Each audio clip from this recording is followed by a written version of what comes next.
Christopher Hitchens apparently enjoyed lying about Bill Clinton. On page 45 of his book, No One Left to Lie To, Hitchens complained that Bill Clinton did not care enough about civil rights, but Hitchens never explained exactly what Clinton did wrong or failed to do. No examples are given anywhere in the book.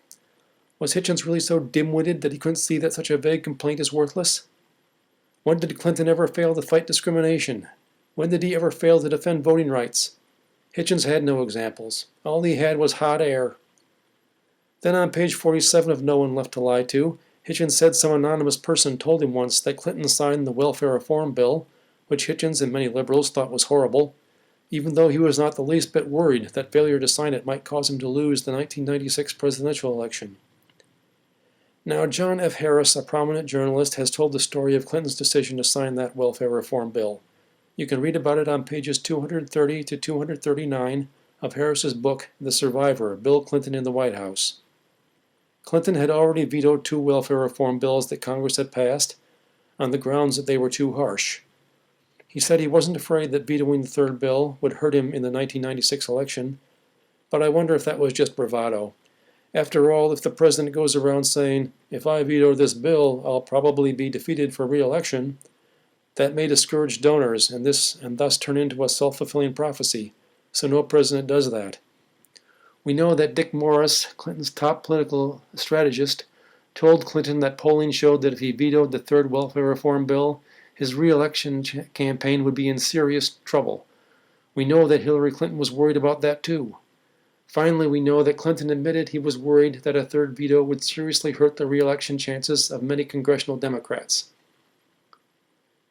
Next, on pages 65 and 66 of No One Left to Lie To, Hitchens claimed that workers at a Tyson Foods plant in Missouri were working under horrible conditions and work rules. Maybe so, but did he really think that was Clinton's fault? I'm sure it was happening long before Clinton set foot in the White House, and Hitchens never explained what Clinton could have done to improve the situation.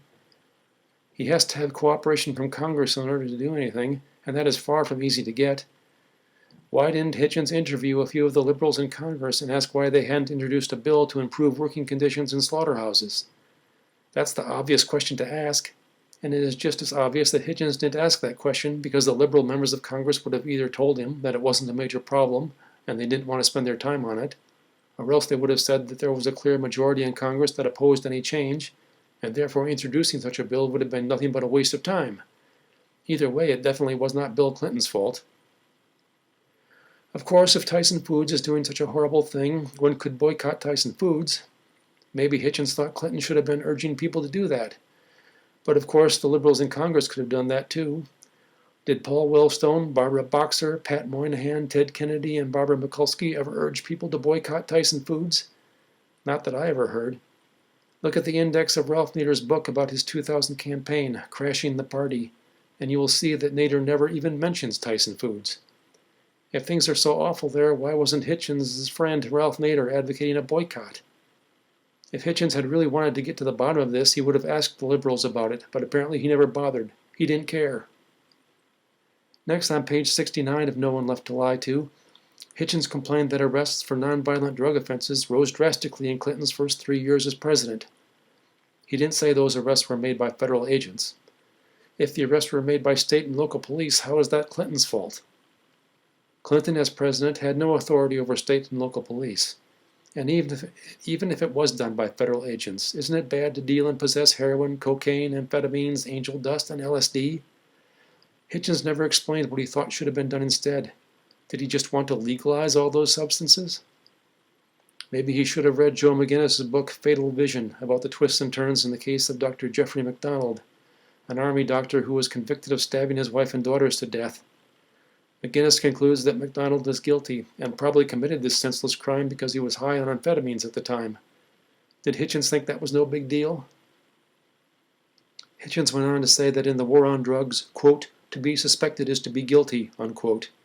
But he presented no evidence for that. He wanted his readers to just take his word on faith. He complained about warrantless searches of public housing.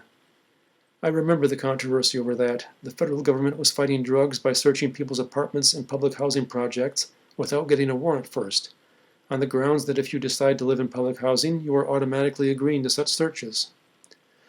I heard on some TV news show that most residents of public housing approved of this, that they were glad to see the police cracking down on the drug gangs that were constantly shooting up their neighborhoods.